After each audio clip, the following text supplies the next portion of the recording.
This is Black Writers Read.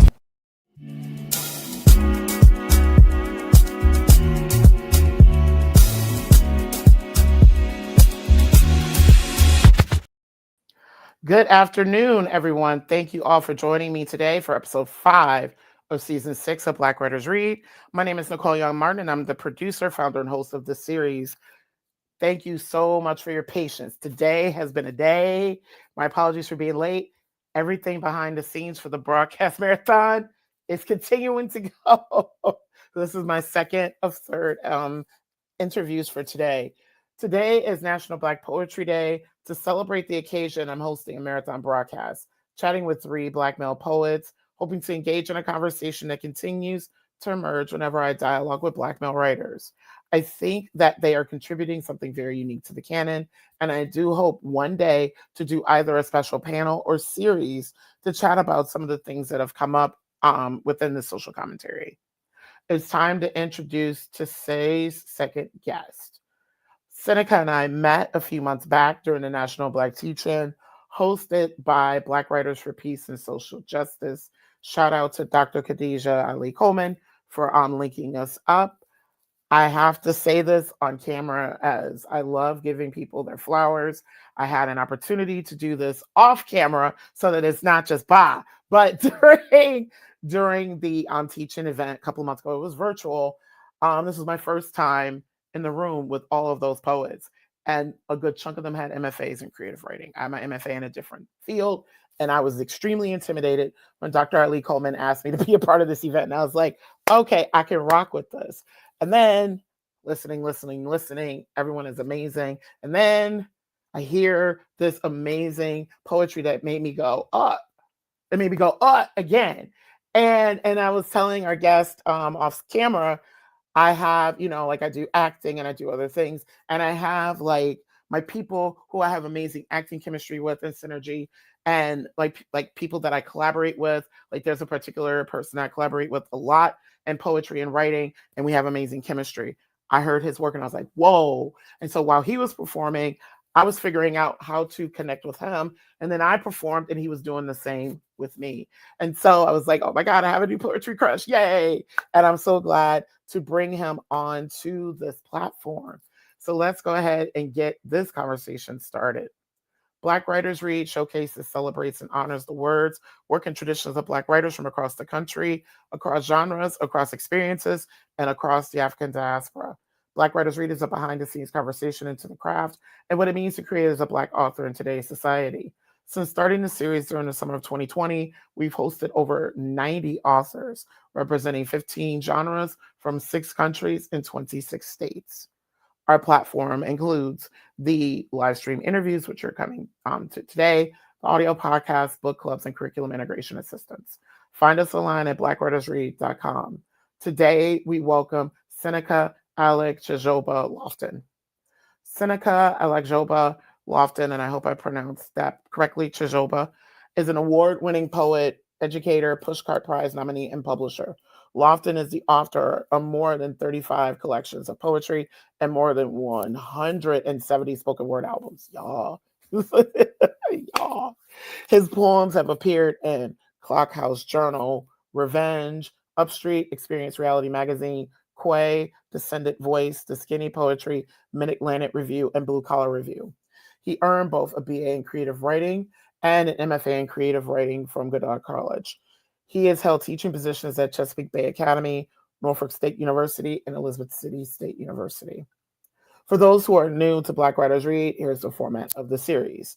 Synnika will come on to read excerpts from his work, and then we'll chat. If you have a question, kudos, or just amazing, like shout outs to our guests, please put them in the comment section for where you are joining us from today. I will compile the questions and ask them at an appropriate time during our conversation. I'd now like to welcome Synnika to the virtual stage. Hey. Good afternoon. Good afternoon. Thanks for having me. Yes. So, oh my God, I'm so excited for people to hear your work. Thank you. Thank you. I was like excited to be here. Definitely. I appreciate, you reaching out to me and everything, and the connection, the networking opportunity, and just like the love of the labor. I mean, just being able to get on and read poetry and talk about poetry, and especially during this time, this urgent kind of need. I think we all have as creatives, we all have this urgent need to obviously be great artists and great writers, but at the same time, in America, it seems like everything is political. Even when you're not trying to craft a political message, Yeah. it's still, in a sense, there's some sort of politics involved. And that's Amir Baraka. He's like, even though you're crafting something that might not be political, it still makes a political statement by you saying that, even it just not being a political statement, whatever. But I just think with art, with poetry, it gives us a really good a good medium to kind of interpret the world, the society, with like no filter. So thanks for having me, and I hope I can deliver on all that good the good promo you just gave me. I appreciate it though. Yes. And I'm so glad that we got to call out Amiri Baraka's name several times today, including in the earlier interview. Absolutely, absolutely. Um, Yeah. So what should I get? All right. So the work I've been working on lately, it's a lot of it's topical, a lot of it's political. Some of the stuff you can't really get around, because it's always, that noise is always in our ears. Even when you're trying to filter out that noise, you still somehow, in your daily life, have to kind of figure out how to compartmentalize it. And I do it through poetry. I do it through writing. I write about it, then I forget about it, until obviously when I come back to it, I got to reread it and say, okay, this was the experience. So hopefully I can read a few things here and kind of get us going a little bit. So I'm going to read a lot of poems, a few poems from my official website. I am Synnika.com, from Mailbox Weekly. It's like a subscription service on my website. You can get all my latest poems every week. Every Friday new poems go out, and then there's audio leak Sundays where I send out to all those who are subscribed, some latest audio poems and pieces. Usually there's music combined with those poems, and so you get those on Sundays as well. So I'm giving you what I've been thinking about lately. So these are all like some of my latest poems. All right, this first one I think I want to jump into. This is called Transformation is an Animal. Transformation is an animal. Early fall creeps into September, like Hendrix playing riffs for a light crowd, determined to shed the dead weight of colonial creeds, actions and pigs that don't fly straight. Life is a traffic jam with gritty hip hop playlists. Them sermons got me surveying heavens, shades sliding down my nose, speeding across town because goals dance like elusive muses. I can't let well-dressed demons sidetrack the hustle. The spirit is tameless, refusing to comply with their rules and patriotic rhetoric. Hollow values, vehicles snake down I-64, eager to hop ramps to uncertain destinations and roll them heavy dice. Change is a mind state. Transformation is an animal, a clever creature moving along land, tattooing soil with temperature, with jazz-like heat, and with a metallic attitude. Transformation is an animal. I feel like, a lot of times, um, depending on what kind of media I'm consuming, all right, it could be just regular news, it could be social media, um, it could be just music I'm listening to, whatever.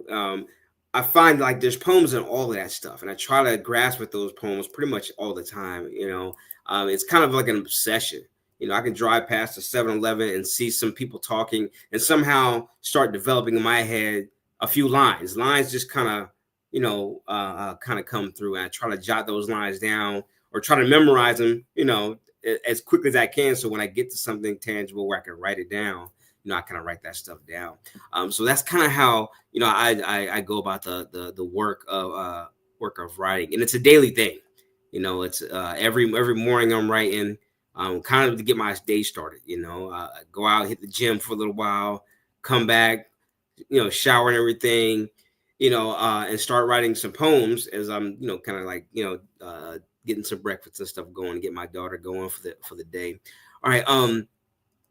I was watching School Days.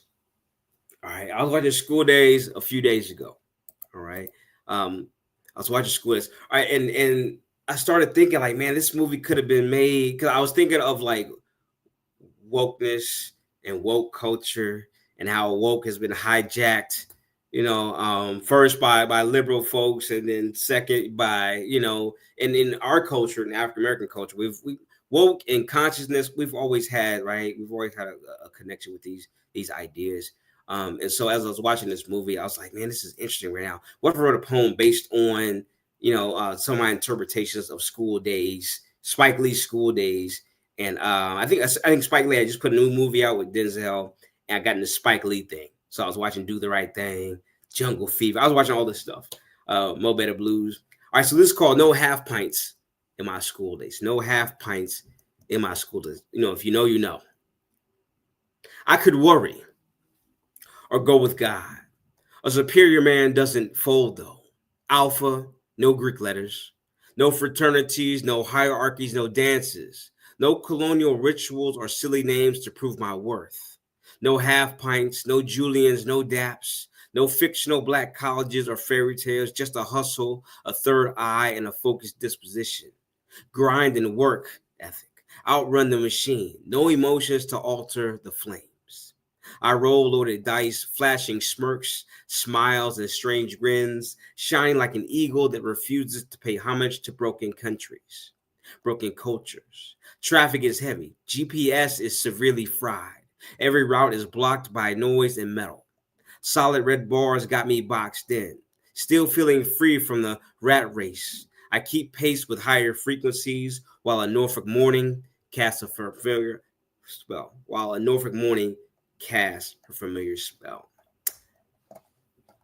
No half pints in my school days. And just kind of riffing on like, all those characters in School Days, have tremendous value, but we all know they're fictional. In the movie, they're fictional, but in real life, we have these people, and when it comes down to it, when we're navigating this machine, this capitalistic machine, it's like you can have all the wokeness, but then you got to have the work ethic, the grind, right, to kind of make that stuff materialize. My grandfather used to say, my grandfather pushed a mule for like 50 cents a day, right, during the Jim Crow era, right? He used to say, like, yeah, you can go to school, get as much education you can kind of shove in your head, but when you come out, make sure you have a solid work ethic, because a lot of times when you get these degrees, it doesn't mean you're going to be able to, like I know, first coming out of college and you have that degree in your hand, like it's hard to, find gainful employment, and then you got student loans and things like that. So he's like, always make sure you have a work ethic. Always make sure you can work out these things in your head before you kind of jump into this fray where you're trying to make your degree work for you. So like both things can happen at the same time. I think Booker T, W.E. Du Bois, they coexisted. They had crazy ideas, different ideas, but they coexisted, and as they got older, like, okay, wait a minute, there's a possibility for us to kind of, see things. It obviously was too late at that particular point. All right. But anyway, that's kind of how I've been looking at poetry, the labor of the love, I think is really, really interesting. I was riding in my mother's vehicle 2 days ago. She has Sirius satellite radio in her car. And so Too Short, right, the rapper, old school rapper for for you and I, like, it's kind of like, we know who Too Short is. A lot of younger folks don't know who Too Short. And his show is basically about paying homage to rappers who've been in the game 30 years. So I'm listening to his music, what he's playing, everything, and I started developing this poem. All right, this poem is called Too Short Narrates American Morning. Flip the switch, press the gas, cruise waterside drive until sunlight blurs the traffic lights. Icarus before the crash, maybe. Too Short talks that talk, runs down the science of hustle. Rock the Bells on Sirius XM is the corner store. Cheetos, fruit punch, and the peanut butter Twix. Multicolored signage, graffiti splashed on walls represent urban language. I acknowledge strange DNA and accelerate through noise and dead voices, filtering out daily news on timelines. D. Trump celebrates conservative overreach. The rapture leaves behind the weary who thought they properly calculated God's time. Let me repeat that. The rapture leaves behind the weary who thought they properly calculated God's time. Jasmine Crockett hurls verbal smokestacks for the television cameras, like she crafts blues for fun. This metallic beast is not easy. Wide jaws and piggish lips provoke us to embrace savagery. Half-baked rules don't mean anything. Walking in government trenches is the new thing. The new thing, the new thing. Boom bap resonates. West Coast hip-hop impregnates the morning rush with aggression, with the familiar slang of paper chasers. I enter the machine's funky belly, focusing on motion, ambition, high steps along my lips. Poem entitled Too Short narrates American One. And you can see how like the things that I'm grasping at as I'm like, I'm trying to keep things like, in perspective as I'm kind of writing this stuff and as I'm experiencing it. So I'm experiencing Too Short talk about music for the past 30 years. And then at the same time, in the back of my mind, I'm thinking like what Jasmine Crockett just said, or what Donald Trump is trying to initiate and trying to accomplish. And I think at the same time, we were the whole thing with the rapture, right? People trying to calculate, right? Right? It didn't make sense. So I'm trying to wrap all that stuff into the actual experience, hopefully hoping that readers can kind of like gravitate to it and say, okay, I get where he's going with this. Let me see what else would I have on here. Like I said before, this is I'm on my Mailbox Weekly. This is imsynnika.com. You can definitely get this stuff every week. I do a subscribe. It's free. All right, no money. It's free. And then you get all the poems that I pretty much send out every week. I think I sent out maybe 2 or 3 in the last like few days. I think I was moving like that. And it's crazy like that, right? One a day is kind of cool, but then like sometimes you get 2 or 3 if you're lucky, for the most part. Let's see. This one's called this was recently. This was a couple of days ago. Choose smoke if you must interact with donkeys or elephants. Choose smoke if you must interact with donkeys or elephants. Dramatic, like Gandhi tucking a firearm into the waistline of a 3-piece suit, asking Congress to pass the George Floyd Justice and Policing Act. Or like Tupac spitting at reporters and then speeding down the street in a black Jeep, navigating a broken culture. Bizarre like that. Electric like that. The vibes are the vibes. James Brown kicks in a riff, gives life to dull moments as I skate across still oxygen in a stuffy room that is entirely too small for my militant breaths, trying to mimic liberation and break the cage. Beyond changing definitions, strange looks from liberals and hostile stares from conservatives who will grow no taller than their colonial egos. This machine breathes devilish omens. I two-step to a beat in my head, refusing to be concerned with Make America Great Again or other bankrupt beliefs. Empires fall. Regimes change, remain the same. Blue and red waves crash. I march to a different drummer. In stereo, choosing violence over a clever gamble to escape a flawed system. Risk is burden, risk is gift, a chance to fight, to inspire, to uplift. Poem entitled Choose Smoke if you must interact with donkeys or elephants. Let me give you one other one. Different time, different theme. I like to write about obviously a lot of different topical issues. But at the same time, like, being a family man, I write about, raising a young daughter who's 14 now. I write about marriage and relationships, things like that, I try to do my best because I remember a professor of mine years ago said, listen, like your best writing, you haven't right? You haven't achieved that yet, right? You haven't achieved that yet. Wait till you get married. Wait till you have a family, all right, and then you're able to kind of look at life from a different point of view, and really start to really really craft some really great writing. All right, there is a show on. It might be Prime. I can't remember what network it's on, what app it's on, but I got into this place where I was writing poems about my favorite shows, especially this summer. This summer, like there were calls for submissions for poems about horror. Kind of going into the fall, into Halloween, right? So I started playing on those themes as well. But I started writing about a TV show that I was watching, and the show was called Goliath. I think it was Billy Bob Thornton is like a lawyer in this TV series, right? So I started writing this poem about it. Kind of different from what I'm used to writing, but I want to show you the breadth of kind of some of the stuff that I do. This is called Poem Written After Watching an Episode of Goliath. Kind of this nitty gritty, off the beaten cuff lawyer who just wins these landmark cases, right? It does it unconventionally, but it doesn't.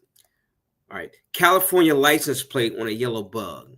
Baby, I got your money, she says. Misremembering the code name. The name is Fernando Vasquez, he says. A lawyer with a bloody nose and a poor disposition slides out of the trunk of a red 2018 Jeep Compass. Nothing to see here. Dead metaphors and dysfunction, more BS masking itself as morality. Sort of like pigs that don't fly straight, or fat cats that speak newspeak. Praying to Jesus for a windfall of red apples, they have defiled capitalism. The church does not say amen. It says ATM. The point is to not let the circus gain control of government. Refuse to allow the clowns of polluted culture to push the buttons and steer the ship. I sip medium blend from a blue and white mug. The label says Colombian. Heat swarms the porcelain glass. I flip a tarnished dime, exit the scene, and begin again. Poem entitled Poem Written After Watching an Episode of Goliath. Yeah. Yes. Yeah, and so that's kind of like a cross section of kind of some of the work I do. I wanted to read you some my mother-in-law just passed away. Mother-in-law, God bless her soul, rest in peace. Had a debilitating disease, it kind of just took her body, and like over like months, she just gradually deteriorated. And I wrote some really good poems about that. And it's crazy how like poets and writers and artists, you the things you write about, sometimes you can't control it. Sometimes you just go with the inspiration, right? You go with the movement, and you just kind of like move into the theme with your art, and hopefully it says everything you want to say. But yeah, but thank you, Nicole. Thank you for letting me read some of these poems. Definitely grateful for the opportunity, and I hope people kind of got some of the vibes that I like to mess with my poetry. Thank you so much, and sending lots of love to you, your wife, and your daughter. Yeah, thank you. Yeah, I'm really sorry to hear about your mother-in-law's passing. There's been so many deaths this week, including like D'Angelo, like that. Like I had some personal deaths too, which hit hard, but that I was like, ooh. Yes, exactly. I was listening to Brown Sugar felt like it was made yesterday. Yep. I was listening to that album. I was like, man, I remember where I was when that first came out. But now, as an older man, I'm like, this sounds new. This sounds fresh. This sounds like, it could have been created. It was just so cutting edge, I feel like. His voice, his work, that blend. I think neo soul is okay. We can say neo soul, but there's so many other elements floating around with D'Angelo. Right? I hear funk and soul, that old school, like, I don't know, it's just so different. And I realized he only put out like was 3 albums. Yep, it was three. And I got to the Black Avant-Garde. That one. That's like, yeah. That's classic to me. That's priceless. Like, I didn't even want to, like, when I first listened to it, I was like, I cannot scratch it. And this is where CDs were the thing, right? I cannot scratch this CD. I remember telling myself, I cannot scratch this CD. I cannot mess it up. I have to put it away the proper way, because like how we used to do with the CDs. You throw them things around. Yes. Right? You throw them around, and then there's scratches on them, and then it's the same. Matter of fact, to be honest with you, my SUV right now, it's like 14 years old. I got it right before my daughter was born. My SUV, the DMX's first album, is still stuck in that CD player. And it's DMX, yeah. It's DMX. It's still stuck. I'm like, I need to fix this. Like, I remember the song when it's it's stuck, and to this day, I'm like, there's a poem in that. The DMX CD being stuck inside of the CD. Because nowadays, we all have like our phones. We're listening to. I don't even know if they make vehicles anymore with the CD components anymore. I think now they're making like docks. You stick your phone on it and then run your playlist or whatever. But yeah, very interesting. But D'Angelo, definitely before his time. Definitely before his time. Definitely disheartened, that he passed away and everything like that. But he left us a lot of great music, a lot of great stories. So I'm definitely appreciative of that. But yeah, a lot of death, a lot of loss. Definitely seems to be floating around. And then when it hits you, like especially my mother-in-law, it was we knew it was coming, right? It's odd. It's coming. It's gonna happen. You know what the disease is gonna do, right? But you're still not fully prepared for it when it does happen. Yeah, and it's like, and thank you for mentioning like D'Angelo as a storyteller, because that's like, I'll never forget. There was like one time I was listening to Really Love from Black Messiah driving, and I drive a lot for work. I live about 45 minutes from one of my many jobs, and I almost caused a car accident because I got so enthralled with the beginning, middle, and end, the protagonist's journey, and all this other stuff. Even though there's very few words in that song. Right. His delivery, the way he integrated the instrumental music, I'm like, okay. And just like his cadence, you can tell that it was telling a story. I was like, oh, where am I? I was like, what lane am I in? I was like, wait a minute. Hold up. What is happening? And this happens with your work. And I think this is a great way to segue into today's questions. So my apologies. So I send questions ahead of time, but there's a couple. I'm going to switch it up a little bit because of the things that you read. So I want to start off today's conversation with, when did you discover that poetry had to be your form of storytelling? And how has and I asked the same question to Damon earlier, how has your storytelling evolved since becoming an educator, a husband, a father, all of those intersecting identities? Right. Yeah. I mean, I think when I first started getting interested in poetry itself, having the late 80s, hip hop was a major push. It was a major force. I remember my father was in the military, so he was always on a young sailor. So he was deployed all the time, but he left all these tapes, right? Cassette tapes, old school, right? Mixtapes, old school, right? And so all these tapes had track listings on them, and we're talking the pioneers of hip hop, right? Rakim, KRS-One, LL, NWA had just jumped on the scene. Gangster rap had just jumped on the scene in the 80s. So NWA is around. All those lyricists, so music was always there. And then, of course, my dad had all this old school soul stuff, R&B material. But in the late 80s, I was, heavily into the music. And then fourth grade, Long Beach, California, this is like 88, 89, right? My teacher, right, at the end of the day, read us some poems, right? He grabbed these books, right, and he corralled us around this like platform in the classroom, commanding the stage. This is where it all starts to shape my head, right? He's commanding the stage. He's reading these poems, not from Dr. Seuss, from Shel Silverstein, right? He's reading Shel Silverstein books, right? A Light in the Attic, Where the Sidewalk Ends, right? Falling Up, all these really cool books. So he's reading his poems, and I'm just like mesmerized. He's reading these poems. The students are, unruly Long Beach City kids, doing whatever, but they're all like, solid, listening and read these poems. And so that kind of started, that was the spark. I started writing here and there a little bit, kind of in fragments, kind of developing my voice a little bit. So I'm writing, from like elementary school all through junior high, getting into high school. And high school, I'm writing poetry, but it's kind of weird because like at that particular point, poetry, I'm not sure if it's seen like this now, but poetry was mainly something that like young men wrote to get to women, to communicate with girls and women. So it wasn't seen as a masculine art form. Like I remember it. Like they would say, "Hey, Synnika," I used to carry around these notebooks all the time. "Hey, Synnika, what are you writing?" And I would say rap.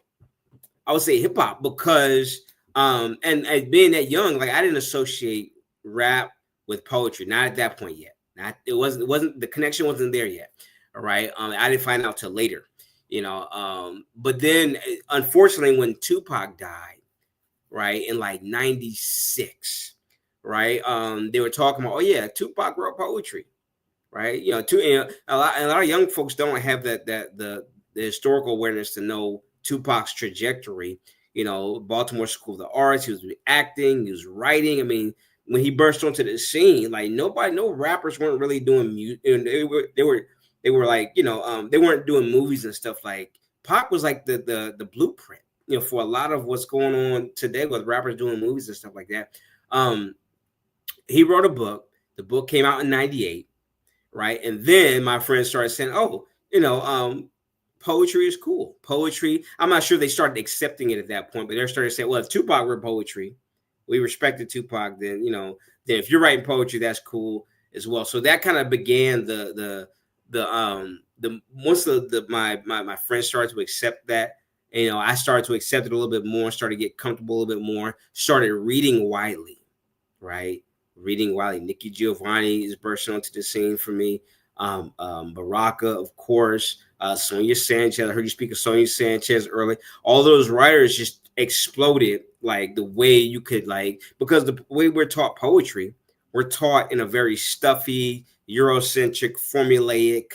And so you figure, yeah, kids are going to hate poetry coming out of school because all they know is Shakespearean sonnets and how hard those were to read, or the Romantics and how hard those poems were to read. And then you show them a modern poem, and they're like, okay, I connect with these poems.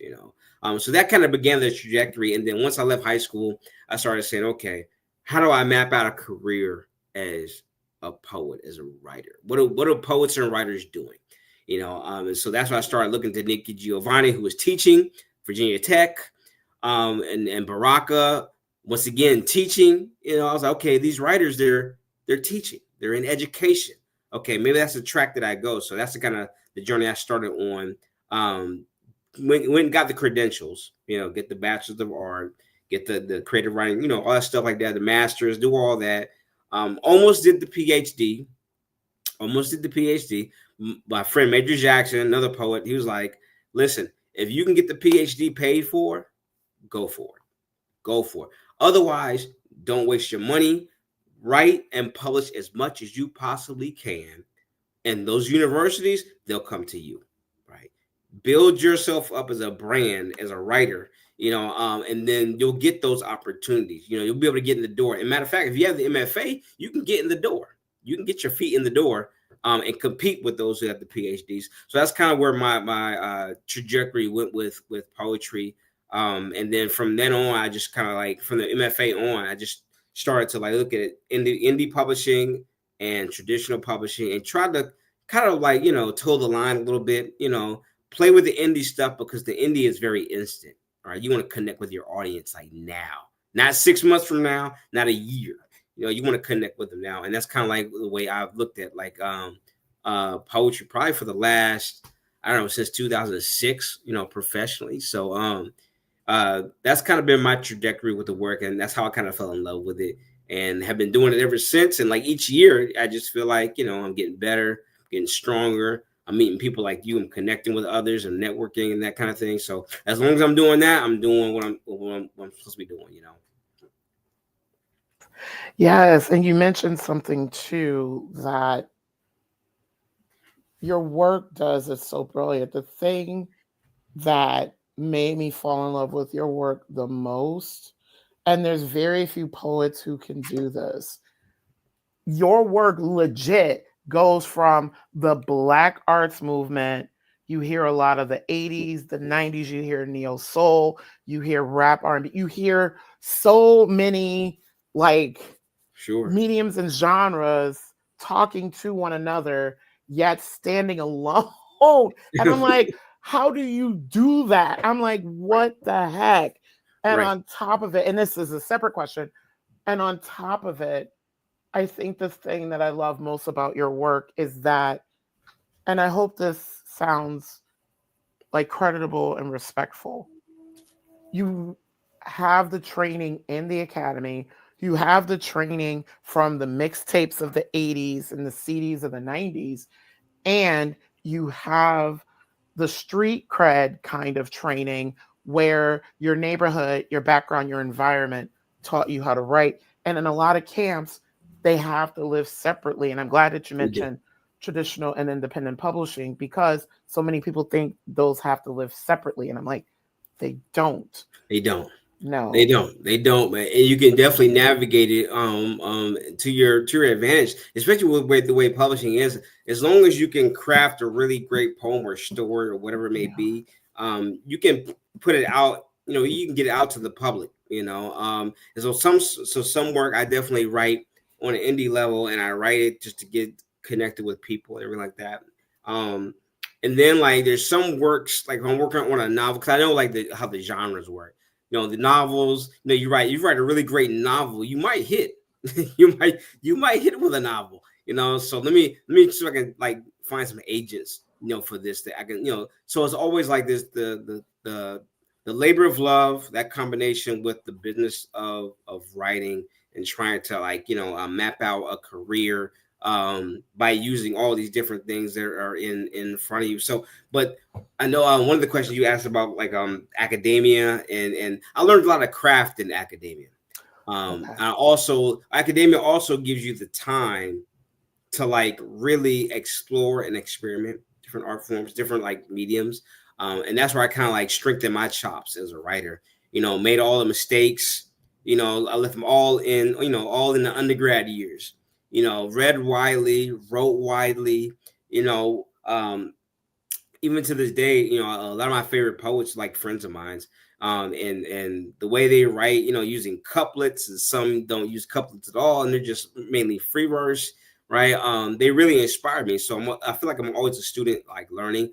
But like, yeah, the academia definitely teaches you the craftsmanship, teaches you the language and the jargon, the terminology, right? And honestly, you're kind of using that time to craft your voice, to shape your voice, to shape your identity.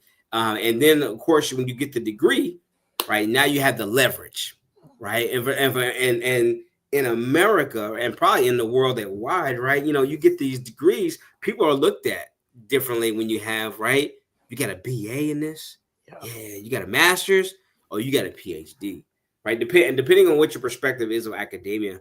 And I'm in academia, and I see like the ones the real gritty workers, the artist types, they're there. And then you have the folks who are very arrogant because they have the PhD, because they have the bachelors, things like that. But they might not be as published as you, right? Mhm. They might not have many books on your shelves like you do, or CDs or whatever. But they're well informed about the craft. But so in academia, I use it mainly for developing the craft, right? Shaping identity, exploring, making those mistakes, right? And did that for years. I did, 6 years, 4 years BA undergrad, and then did the master's for 2 years. Then after that, I felt like I was ready.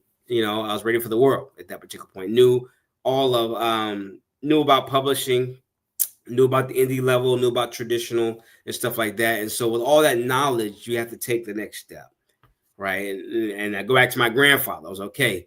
Am I uniting theory with practice? Right. I spent 6 years learning theory, right, and practicing something, right. Right now that I'm no longer in college, how do I make this all work as a tightly wound kind of craft, and so of course I still do things for the labor of the love of it, right? At the same time, I'm trying to push forward. I feel like that personal revolution is always part of, I think any artist's, background. But that's kind of how I use academia. And thank you for giving the nod. Excuse me. The lovely chronic cough. The nod to what academia can give you. And there are advantages to that. So it's like academia does give you that space to make mistakes and get that safety net of feedback.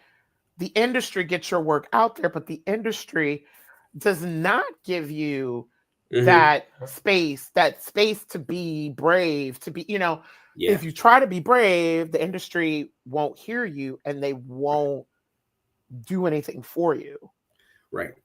Very, very true. Very true. I mean, you definitely need that space as a writer and artist, especially in a place like America. Everything is like so, right, driven. It's so mechanical and so capitalistic. And of course, you don't want to look at your art that way.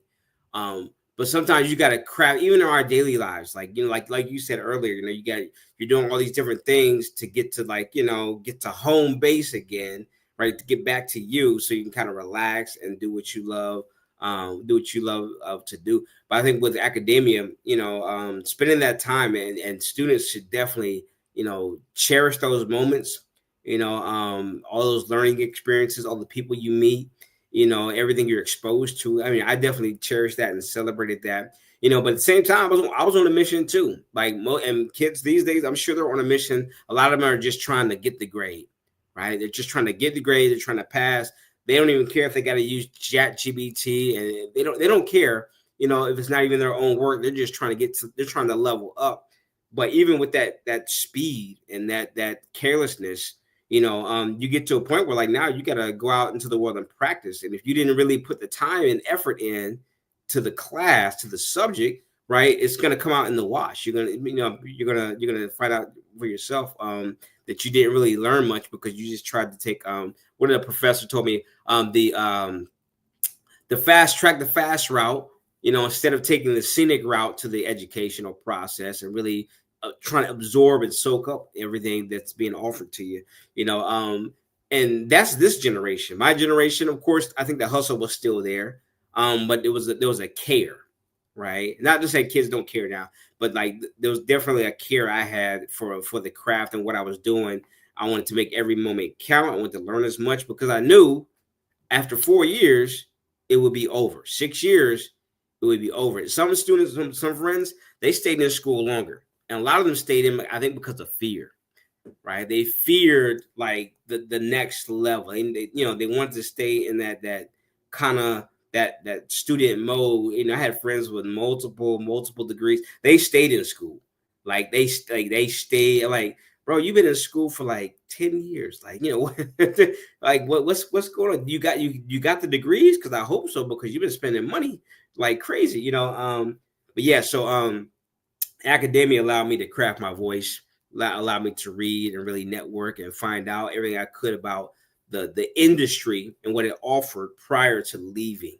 Because once I left, I was okay. I'm gonna have to go out and apply this to the world, and it was pretty interesting the way I did it. I've kind of fast tracked it and just kind of played both sides, the indie and then the traditional. Go for the some stuff goes for the mainstream traditional publishers, right? And then the majority of my work is going to be indie presses because they're all about just connecting with people on a grassroots level and really just trying to connect with people. Like this platform here, you're trying to really just connect with people. You don't really need the industry to say, you know what, I feel like this platform is needed, right? Let me make this happen. That hustle spirit, is always there. But that's the way I use academia, and it's been a blessing. I know student loans are a bear. And people have, all kind of ways of trying to pay back these student loans, but I think it's an investment. Certainly, it's an investment. And if you invest it right and you really take your time, inside of academia, you can really make it work. Make it work for yourself. And me being someone who had an opportunity to major first in music and then in theater, and then I did English literature at some point in graduate school, and then educational leadership for my doctorate. Like, I love the incubator space that academia gives you, not only for your craft, but for the world. And I hate the conversations when people are like, what are the majors that get you the jobs and what are the wasteful ones? And I'm like, for me, there's not a wasteful one at all. I'm like, I learned so much about myself in college. And I also, and this is one of the reasons why I left my first, craft, which was music.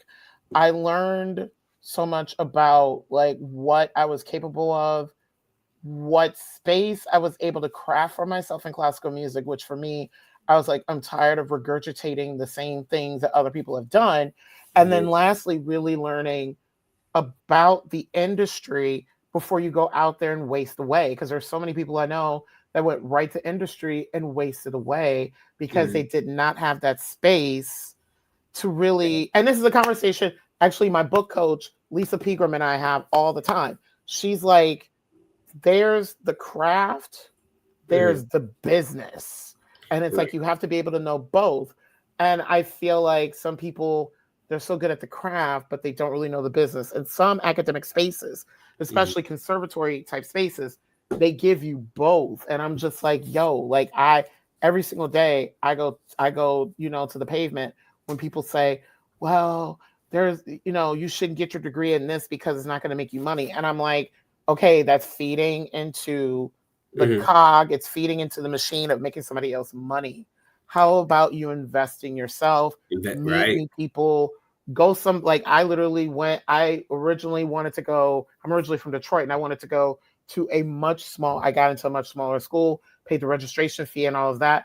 And I ended up, getting into the University of Michigan. I was like, and University of Michigan, Ann Arbor, it's huge, predominantly white, even though it's a state university.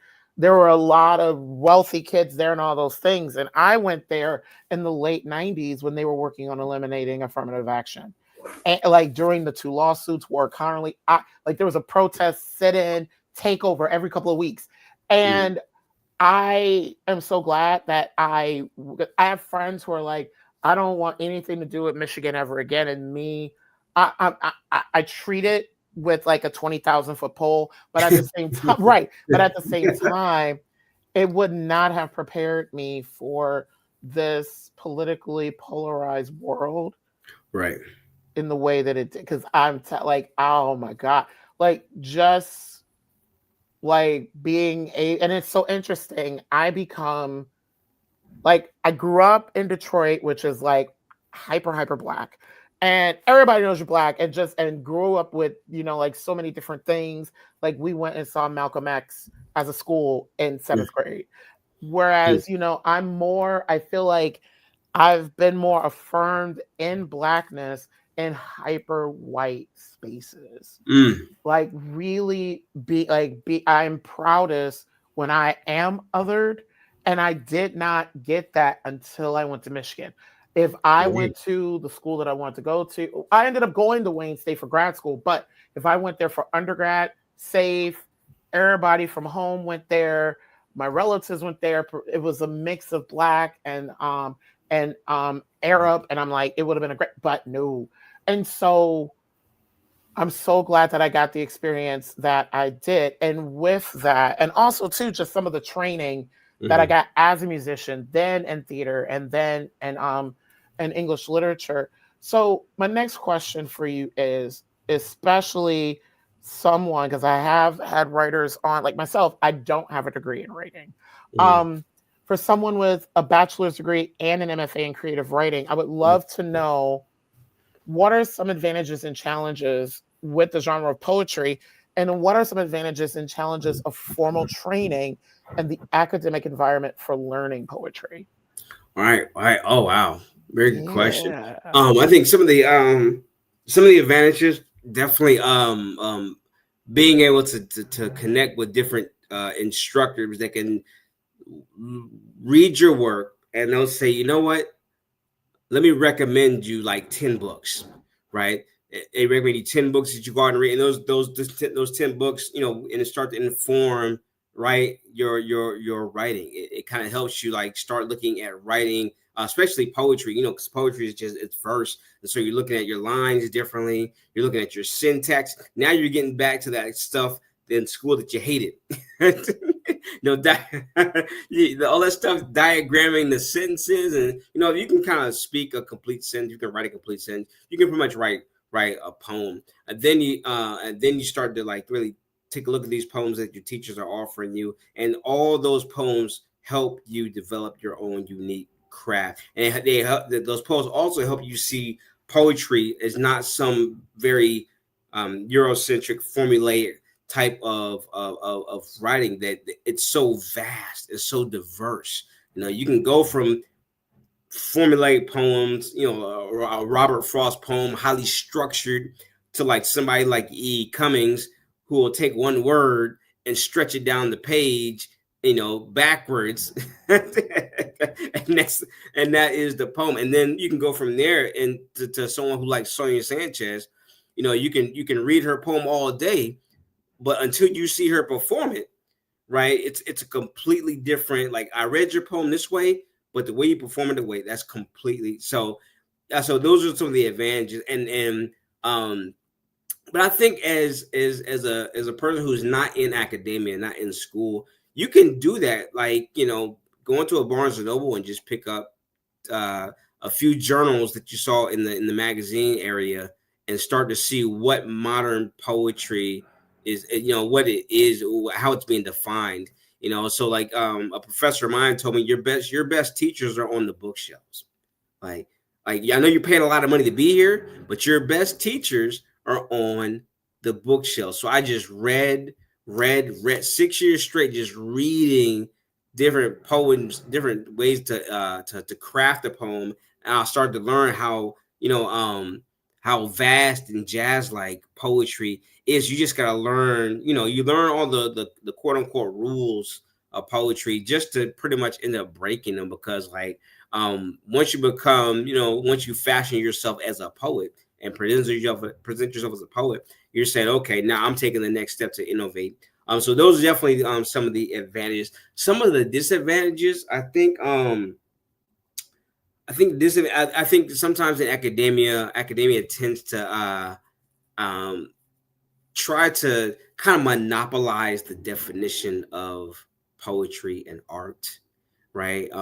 In order for it to be a good poem, it's kind of like, if you ever watched the movie Dead Poet Society years ago, or with Robin Williams. Yes. Right. If you ever saw that, right? You saw that clip where he's got these young white kids shooting suits and ties, and they're reading how to define a good poem.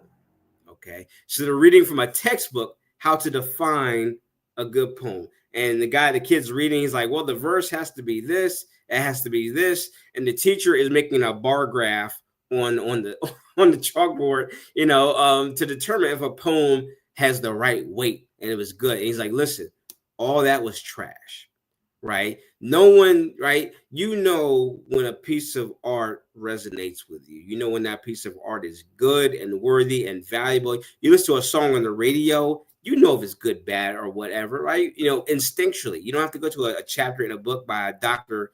Evans Pritchard to determine whether art is valuable. So I think one of the disadvantages, in academia tries to monopolize the definition of the craft. And I get that even in Hampton Roads, like there's not, I don't want to say there's a beef between like poets, but there's definitely awareness of like page poets, stage poets, right? Academic poets, right? Slam poets, right? Those tribal identities. I mean, it's awareness, and it's not always negative, but like sometimes you start to feel like some writers have little chips on their shoulders, because they deem one type of poem superior to another. And that's not the case. But I just think there's subtle differences, because like you probably seen, you've seen academic poets do slams. People are slamming haikus. People are slamming sonnets, right? So no longer, it's not all about the 3-minute, 4-minute long narrative poem. Sometimes, we're all going to do haiku slams tonight, right? So there's an embrace of like, yeah, okay, the traditional academic poetry that we've been brought up with, that's part of the poetry world as well. But I think there's a hyper awareness with poets and artists. But I think that's one of the disadvantages of academia. Sometimes they try to monopolize the definition of it. One other quick story, not poetry related. Walter Mosley, all right, went to the school that I went to, mystery writer, right? Devil in a blue dress, right? Remember that? You know, Denzel was in the movie, all that good stuff. All right, so I met Walter Mosley 2000, I don't know, 3 or 4. We just had coffee, right? We just had coffee. We were hanging out. He's asked me, what do you plan on doing with poetry? And so we're just talking and everything like that. And mind you, he's come to the school to give a talk, a speech about writing a novel. This guy, he says, listen, you have me at this school right now, but I didn't graduate. Like I didn't I didn't get a degree from here. You have me here lecturing other writers, you know, experienced writers, professors about novels, but I didn't get my degree from here. Listen, this is what I was doing. When I was here, I was not here. When I was supposed to be here, I was on the road, like wasting money. You know, I wasn't a really good student, you know, but I was a good writer, and over time, you know, by putting myself into the fire of writing, you know, I crafted a life. And he was living the life I wanted to live. He's like, listen, I write a book, I write a manuscript, I send it to my publisher, I start working on another book. In 3 months' time, that book I recently sent out, it comes back to me with suggestions and edits. I go in and make my final edits. I send it back to the publisher. That becomes a book in like 6 months to a year. But while books are being, you know, shipped out and being worked on, I'm writing new stuff every day. And so, you know what? That's the kind of career, that's the kind of writing life I want to have. You know, constantly have stuff in circulation. Kind of like Tyler Perry with films. You know, I know Tyler Perry gets a lot of junk, a lot of crap. He gets a lot of, you know, his writing. I mean, and we can judge whether or not, you know, whether his writing is good, bad, or whatever, you know, or he needs more writers, or he needs to explore different themes. But the work ethic, you know, solely the work ethic, I was like, that's, yeah, you know, constantly writing, constantly turning out new stuff. You know, that's kind of like the life I've tried to kind of lead. But yeah, to go back to the original question, yeah, the advantages and disadvantages. You know, the advantages, you know, being able to have the time allotted to craft yourself, craft the identity with that artistic medium, with that writing world. And then like on the other side of it, the disadvantages is like, you know, because academia is so, you know, heavily involved with reading books, right, and writing papers and having these intellectual conversations. Academia tends to kind of, you know, monopolize the definitions of, you know, certain subject areas, you know, poetry being kind of one of them. But those are the first two I can kind of think of on top of my head, though. Yes, and thank you so much for mentioning Tyler Perry. And I say this in my classes because I teach English, theater, arts management. Mm-hmm. And I am also an independent theater producer. Tyler Perry has done something that we all are knocking our brains on in arts management and theater producing. He brought Black people to the theater, and in droves. He brought I don't know what your religious upbringing and traditions are, but he brought the elders from the mothers board of the church to, you know, the ushers, like just to like families. And because of how he was he found a way to replicate their experiences on stage, and that's why they were coming. And I talk about it in class, and I hope one day that theater, because some theater journals have started writing on him, and I know some people have published on him, but to like really look at his work and say, okay, he did this, how can we replicate this? I can replicate it, right? Yes, right. We talk about it Definitely an inspiration. Definitely an inspiration. And like, I mean, and thinking just like what he's been able to build, and like, you know, I'm like, man. And then I remember watching the documentary. I can't remember what the documentary was called. Yeah. But he was talking about his like home life and like, you know, that starving artist kind of life before Medea kind of hit. And now when you go to your Amazon Fire Stick, you go to BET, you go to the BET app.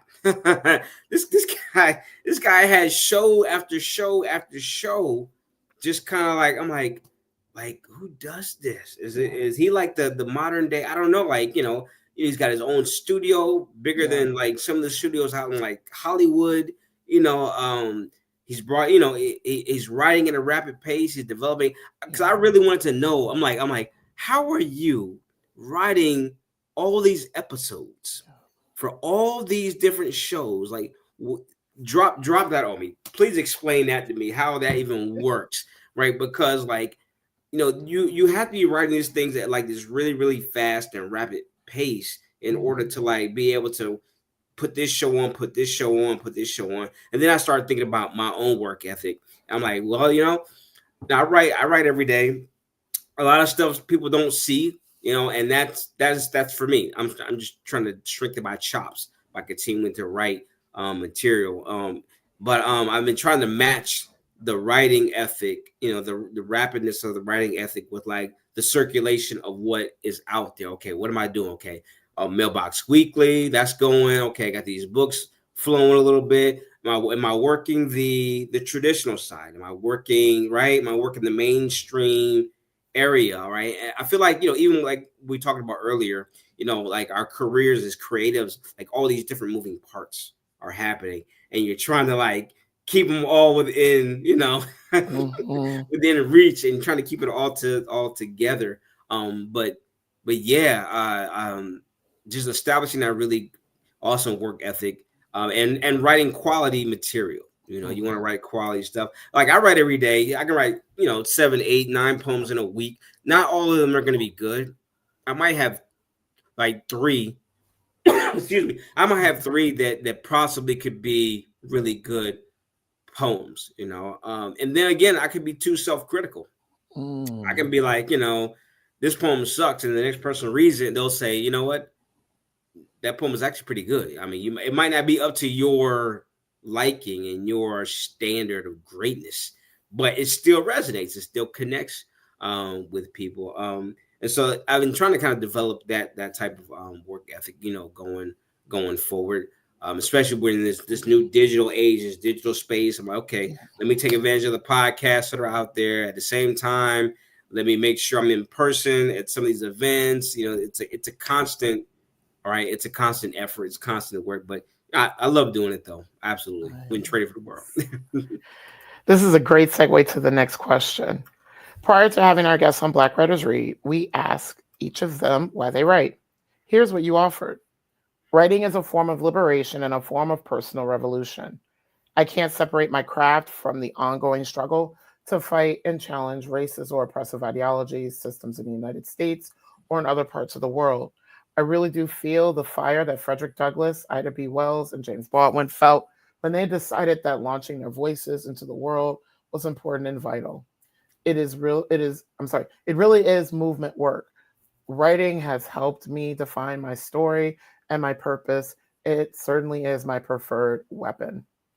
Can you further talk about how you continue the mission and purpose now, but as an educator and publisher? Because those are roles we haven't quite talked about yet.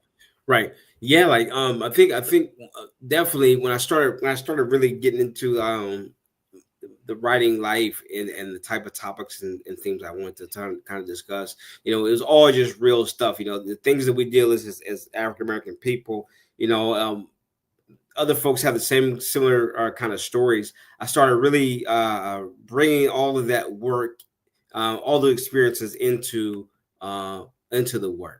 And of course, I was reading a lot of Baraka and Sonia Sanchez, all these Black arts movement poets and writers. And so it was nothing for them to bring bring that political edge into the work. But then I got to a point where I was writing so much about these particular themes and topics that I was like, man, am I missing something? Or am I missing other themes, other types of material I could be right about? But yeah, I just kind of like used that,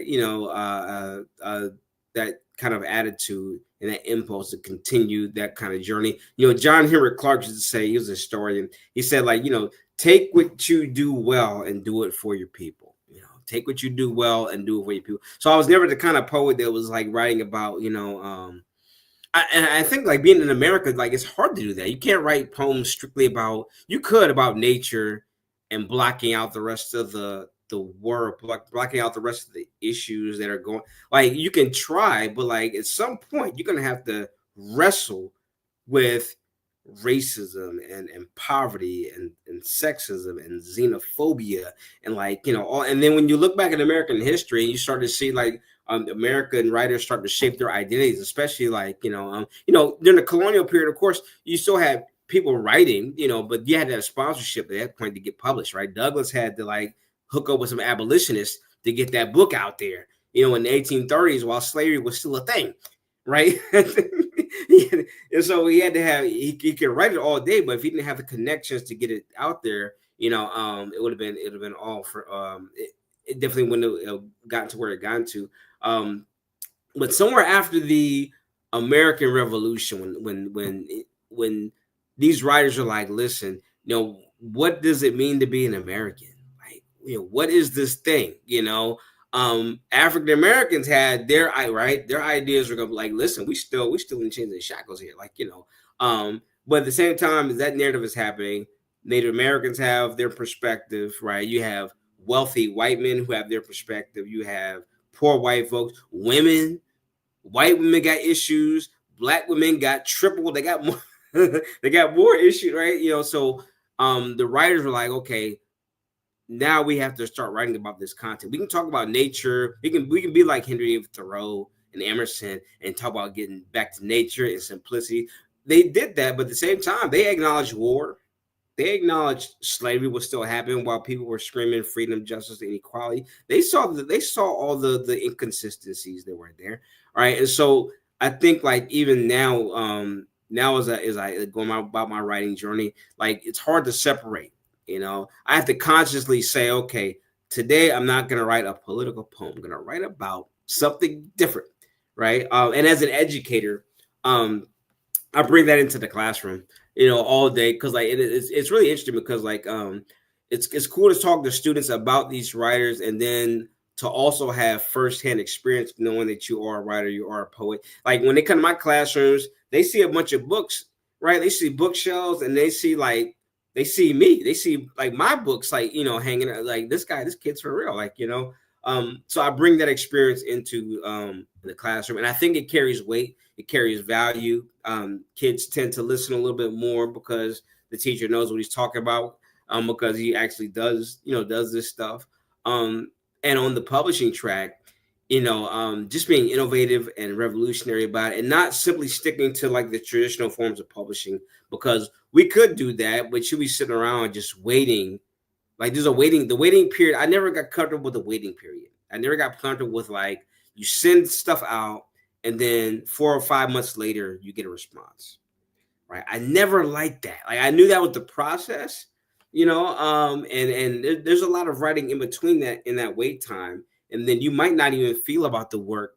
You might not even feel the same about the work by the time the major publishers get to it. So what I started doing, I was like, okay, I'll write every day. I'll publish as much as I possibly can. And then I'll have a few manuscripts floating about mainstream publishers. So if those come back, you know, advantageous and beneficial, I'll take it. If they don't, I'm not concerned because I'm still connected on a community level, grassroots level. And with the digital, you know, the digital age, like you got to connect with so many people very, very quickly. So there's still an audience. So it's not like, you know, you're not publishing in mainstream publications. You have the audience. No, you just don't have that mainstream audience, you know, but you can create a mainstream audience on an indie level, right? You connect with enough people, right? You can get thousands of people reading your work, buying your work via Amazon or whatever it may be. There's a lot of great writers that I follow, but they're not mainstream writers. You know, Dr. Stacey Patton, you know, journalist, Caitlin Johnstone, and these are all indie writers, but they're operating on a level where I'm like, yeah, that's the level I want to operate on, and they're directly connecting with readers via email, via the social media space. And then when they drop books, you can go get, you can get their books. So you can create an ecosystem, within the numbers that you're able to really impact. But with mainstream publishing, it was just a more difficult journey that way. And I was like, okay, I'll work that angle. But with poets, you don't really hear about best-selling poetry books. Like I don't really hear about best-selling. Like, I mean, what is a best-selling you hear about best-selling novels and right, you hear about those best-selling biographies and things like that. But best-selling poetry books, it's more community, grassroots, and of the people. So if the people love your work, you got to smash, right? You might not have all the money in the world, but you got a book that people. Matter of fact, American Reverie, me and my friend Donnell McGee wrote that a few years ago. Little red book, we wrote years ago during the Black Lives Matter, height of Black Lives Matter. I think COVID had just jumped into the scene. We never even gave it a proper release. All right, so I still get royalty checks from that book, and we wrote that book back in 2000 and I don't know what year that was, 2020 maybe, somewhere around there. Right? So people still are buying the book, and I consider it I think still a great book. You can read it right now, and I feel like we read it yesterday. So that's kind of how I've navigated the writing life. So. And that's kind of how I use writing with my career, like within education and with publishing. I bring that value, especially to education. And then with publishing, the revolutionary means of indie publishing, while at the same time trying to navigate the waters of mainstream publishing. So I have two more questions for you before we wrap up. I'm about to ask you possibly the hardest question. All right, the hardest question. Let's go. Yes. From your canon of work, which is your favorite poem and why? Ooh. See? Man. I knew this was gonna be heavy. When I first read them questions, I'm like, man, this is gonna be a heavy afternoon. All right, so favorite poem and why? Wow, I think I'm torn between two poems. All right. One poem, I think I got asked on a podcast maybe like a month ago. We were talking about what does it mean to be an American in this time, right? This time and age at this particular point. And I left it undefined because I was really thinking well, it really is an undefined kind of thing, because I feel like the American ideal is always being challenged and pushed forward. I don't think it's always been a solid definition of what that meant. So after the podcast interview, I wrote this poem. All right. And I brought James Baldwin into it. It was a really interesting poem, but it kind of tried to define this American thing, this American experiment. So I'm torn between that poem, and I'm torn between the one I wrote about my mother-in-law who just passed away. All right. Just because the energy and the feeling behind it was so raw, was so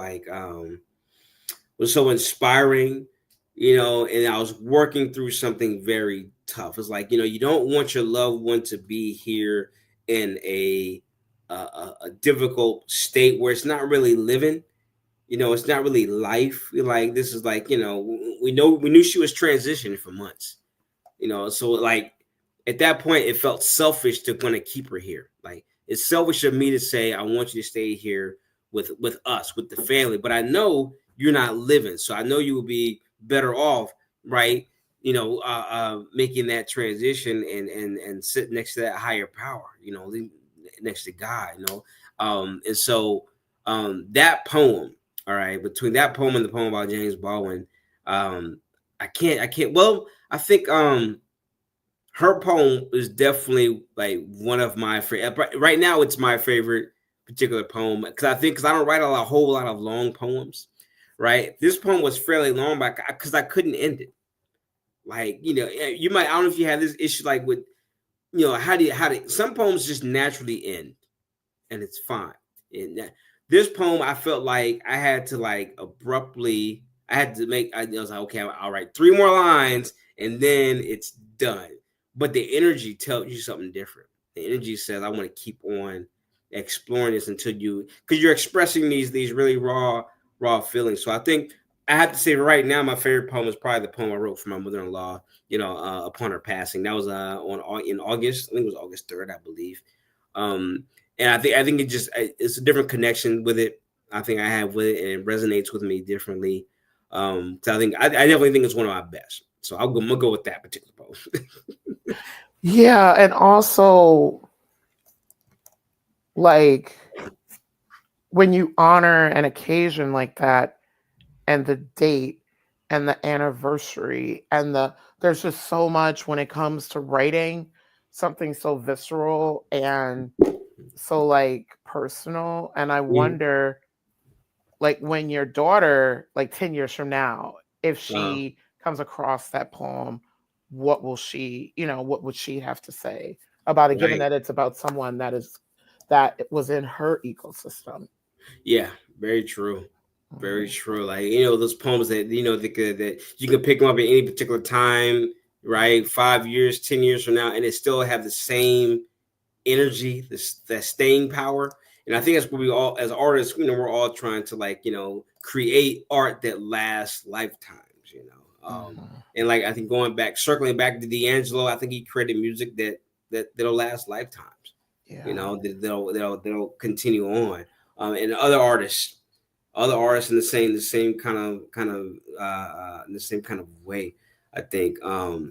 I think Usher. I think I heard Usher on I think we have a station down here in VA called because it's the Black Information Network. I'm not sure if it's in other states, but Black Information Network. It literally is a news station for African American oriented news, and it kind of reads like regular news. You hear 3 or 4 stories, and then it just kind of cycles back, and and you hear the same ones. But they keep going. They keep going to this clip of Usher, and Usher started talking about the difference between the journey and the destination, or how the reward is not necessarily in the destination. The reward is really in the journey to get to that particular place. And you want to create art that's impactful for many generations. So while you're in that moment of creation, it's like the most raw and purest moment you can kind of be in, and as long as you're aware of that, you're possibly going to create something great that's going to last, multiple lifetimes. And thank you for nodding Usher, which him and I share a birthday. And that was on Tuesday. And he's somebody similar to D'Angelo, which I didn't realize D'Angelo was only 21 when he came on the scene. And and I love how some people say, oh, young folks can't do this. And I'm like, Usher built an empire young. Yeah, young. Young. D'Angelo built an empire young. So I'm like, yo. Yeah. Right. So that's not right. But I'm like, Usher with his roller skating self. I was just, because that actually, and then I have one more question for you. And thank you for mentioning Usher and like him. I'm still kind of with the Super Bowl performance. Everybody was like, oh my God, this was so amazing. And I was like, dude tried to perform his entire album collection in 5 minutes. What? I was like, wait, like it was just ricocheting all over the place. And because he's such an amazing performer, I wanted to be able to kind of, and this is what I loved when Rihanna performed, even though it was like short clips of songs, you got to live with it because of how she sat with the chorus, whereas Usher was like, let me try to do all my and I was like, slow down. Right. Everybody was like, what do you mean you hated it? And I was like, because I was not able to, my old self, I was not able to keep up. Right. And I wanted to be, especially somebody who grew up on Usher, I want to enjoy Usher as opposed to being, Sure. Yeah. Makes sense.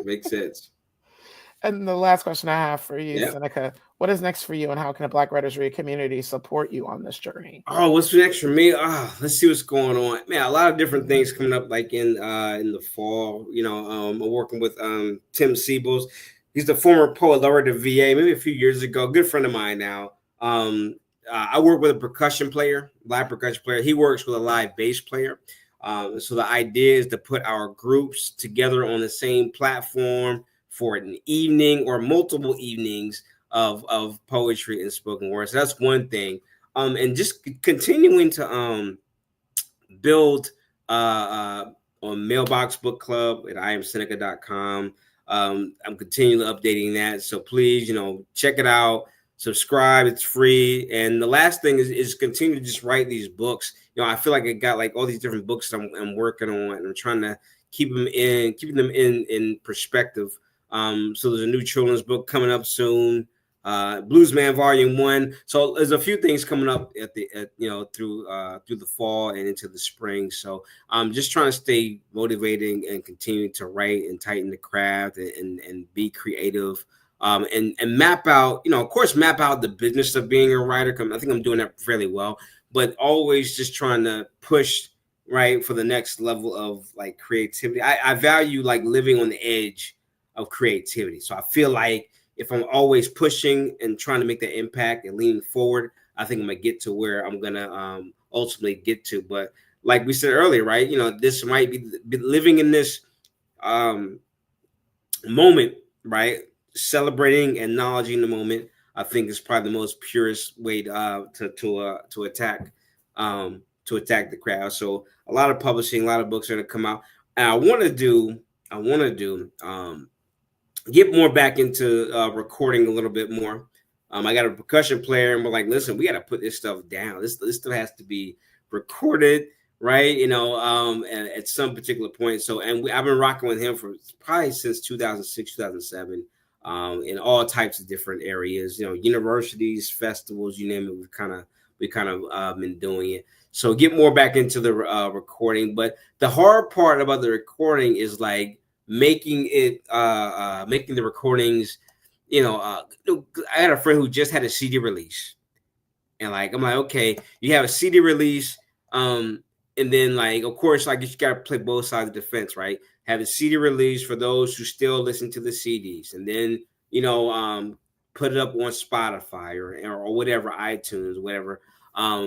So like and I got other friends that still make vinyl records, like they still make limited copies, like 20 vinyl recordings of this one particular recording. So I just want to figure out like how I want to go about producing that tangible item. What do I want that thing to look like at the end of the day? But definitely getting more into like recording some work with my percussion player. But other than that, just continue to stay creative, live on that edge of the creativity. Yes. So another poet, he's based in DC, and I don't know how far you are from the nation's capital, but Sammy Miranda with the American Poetry Center, he does a lot of music with poetry and film on poetry. He was on Black Writers Read season 4, and he is still to this day one of my absolute favorite interviews. Awesome. I think, and I want to say I've run across him, or I've run across people that have shared some of his work, like on social media. But yeah, we're down here maybe 3 hours. Okay. 3 hours, like 3 hours. A friend of mine just went to DC. She just came back from DC. Day trip, did some poetry, came back down. So yeah. Yeah, we definitely got to talk about that and see if we can make that connection happen. Yeah. That'd be I awesome. can totally, because oh my gosh, and just how he talks about like his vulnerability, like as a child, and like this whole sense of isolation and alienation. Like I love his work so much. And he's an educator too. He actually became a poet because the students were like, you need to be writing. Right. That's what's up. Absolutely. Yeah, but thank you for like having me. It's been a pleasure hanging out. I hope like the people when they hear this interview and hear some of the work and stuff we've been talking about, hopefully they get something from it. Because I think I definitely gained something from it as well. But I appreciate the platform. Absolutely. Synnika, thank you so much for being on. Like I have been looking forward to this day. I've been looking forward to this particular hour because I was like, I get to really actually get a chance to finally talk with you publicly about your work. So thank you so much. Yeah, anytime. Yeah. Appreciate you thinking about me. Absolutely. Yes, and we definitely have to continue the conversation about like our collaborations and stuff like that. Absolutely. I agree. Yes. So I'm gonna take you off and I'm gonna wrap us up next. I will check in with you for like one moment before I prep for my 6 o'clock. Okay. Okay. No problem. Yes, thank you so much. Hmm. So thank you all for joining us for episode 5 of season 6. Yes, I'm doing 3 episodes today. I'll be back later this evening, actually in the next hour and 16 minutes at 6 p.m. Eastern time with Tariq Rashad at 6 p.m. to conclude today's celebration and special broadcast marathon for National Black Poetry Day. Please join me on Sunday, October 19th at 12. I got the time wrong earlier. 12 p.m. Eastern time for my conversation with poet Dorissa, and I hope I pronounced her first name correctly, Smith Silva. Support Black Writers Read by subscribing to my YouTube channel, which many of you are joining us from today, or the audio podcast, which is available on Apple Podcasts, iHeart, Spotify, and Amazon Music. Also, while you are on your preferred platform, please drop a review, as it not only helps me to understand what works, more importantly, it's the algorithms and getting other people to find me. If you are so moved, please support us on Patreon. I am on Patreon under Black Writers Read. By supporting me in these various ways, you're helping us to sustain the platform, which is independently produced and self-funded. Visit blackwritersread.com to learn more about the podcast. Thank you all for joining me this afternoon, and more importantly, for ensuring that Black writers and authors continue to matter.